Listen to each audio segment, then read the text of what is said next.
It happened on an ordinary Wednesday morning. The air was crisp, and the sky held that pale, muted blue that comes just before the afternoon sun takes command. I had woken up feeling slightly unwell, a dull ache in my chest, a persistent lethargy that clung to my bones. I brushed it off as nothing more than a restless night, the stress of work, perhaps even the late meal I had eaten the evening before. But as I stepped onto the construction site for a routine project inspection, an unshakable heaviness settled in my chest. One moment, I was reviewing blueprints with the foreman.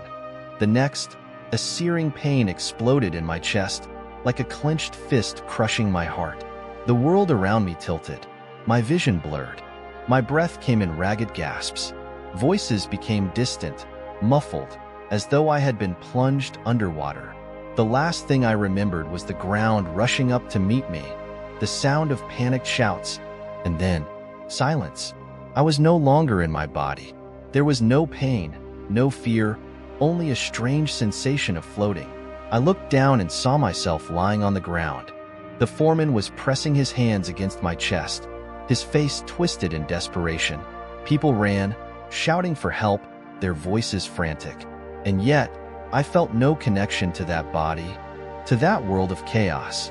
I was an observer, weightless and free. Then, a force, gentle but irresistible, began pulling me upwards. I ascended effortlessly, as if carried by an unseen current. Above me, a vast tunnel of light stretched into infinity. It was not like the sunlight I had known on Earth. This was pure, radiant, alive. It called to me, beckoning me forward. As I moved toward it, a profound sense of peace settled over me, an all-consuming love that I had never known before. It was as if I were being embraced by the very essence of existence itself. Time lost all meaning as I traveled through the tunnel. Images flashed before my eyes, scenes from my life, both the beautiful and the painful. I saw myself as a child, running through the streets of Damascus, my father's hand guiding me to the mosque. I saw my mother's kind, knowing smile, the way her hand smoothed my hair as she whispered words of love. I saw Yasmin on our wedding day, radiant in her white gown, her laughter a melody I had treasured for years. I saw my children, Khalil taking his first steps, nor learning how to write her name, their innocent faces brimming with joy. And then, I saw moments I had long forgotten or wished to forget.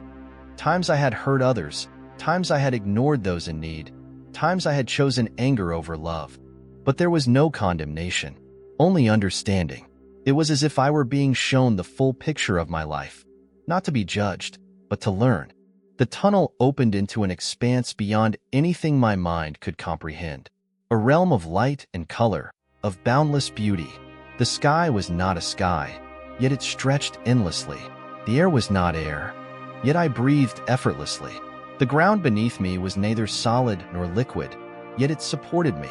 Everything shimmered with an ethereal glow, and a music, a celestial symphony, resonated through every fiber of my being. It was not heard but felt, like the heartbeat of the universe itself. And then they came, beings of light. Luminous figures, radiant and majestic, moved toward me.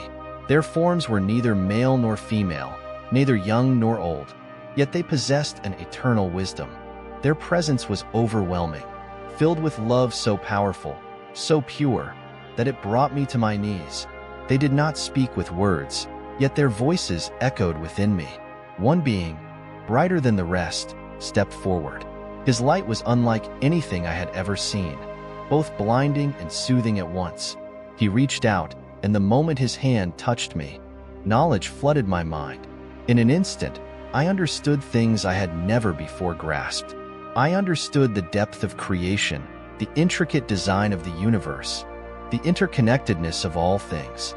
I understood love in its truest form, not as an emotion, but as the very fabric of existence. You are not alone, the being told me. His voice was not a voice but a vibration that resonated within my soul. You never have been. Tears filled my eyes. I wanted to stay. I wanted to remain in this place where pain did not exist, where love was limitless, where peace reigned. But then, the light dimmed slightly, and I was shown something else. A vision, a realm of darkness, a place where light did not reach. I saw souls, countless souls, wandering, lost in despair. They were consumed by regret, by sorrow, by an unbearable longing. They had turned away from love, from truth, from the light that had called them home. I felt their anguish, their desperation, their overwhelming loneliness. It was a torment beyond comprehension. I recoiled, horrified. "No," I whispered. "No one should be in such a place." The being of light looked at me with infinite sadness. "They chose it," he said. "Each soul is given the freedom to choose love or reject it. Light cannot force itself upon those who turn away." A sob rose in my throat. I wanted to reach for them, to pull them from the abyss, to bring them into the light. But the distance between us was vast, and their sorrow was impenetrable. "Go back," the being said gently. "Your time is not yet." I shook my head. "I don't want to go back. I belong here." "You have a purpose," he said. "You have been given this glimpse not for yourself alone, but for those still on the path. Share what you have seen. Let them know. Let them choose." Before I could protest, a force pulled me backward. The light faded. The celestial music softened. The realm of peace slipped away. And then, I gasped for air, my lungs burning, my body searing with pain. The beeping of machines, the sterile scent of antiseptic, the sound of voices, urgent, frantic, surrounded me. My chest ached as if a weight had been lifted from it, only to be pressed down once more. My vision swam, and then I saw them. Yasmin, Khalil, Noor. Their faces hovered above me, their eyes filled with tears. Relief, love, hope.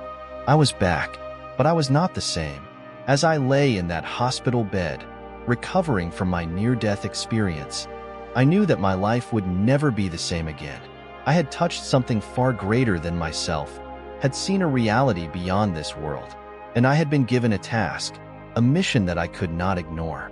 To share what I had seen, to remind others of the light, to guide them home.